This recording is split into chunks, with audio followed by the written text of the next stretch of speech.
Après des études d'art dramatique, Pierre Cressois débute au théâtre en 1944. Fait notable, il joue en 1945 dans la pièce d'Edmond Rostand-L'Aiglon, rôle-titre, s'orientant ensuite vers le cinéma.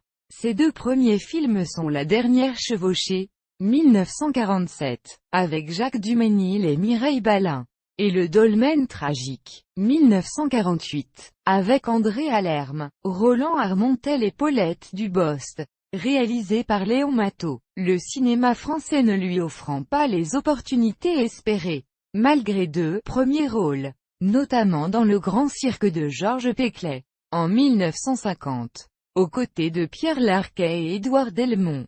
Il choisit en 1952 de poursuivre sa carrière en Italie, à Cinecittà. Ainsi, Pierre Cressois contribue à de nombreux films italiens, ou coproductions, en particulier dans les genres du péplum, Ex, David de Goliat de Richard Potier et Ferdinando Baldi, en 1960, avec Orson Welles et Eleonora Rossi Drago, et du western, Spaghetti, Ex, Navarro Joe de Sergio Corbucci, en 1966, avec Burt Reynolds, dans ses quelques films de ce sous-genre, du western. Il est parfois crédité sous les pseudonymes de Peter Cabot ou de Peter Cross. Mais en définitive, le cinéma italien le cantonne aussi à des prestations secondaires. En dépit de quelques premiers rôles, dans Verdi, Hit, de Raffaello Matarazzo, 1953, avec Anna Maria Ferrero, il personnifie le compositeur Giuseppe Verdi.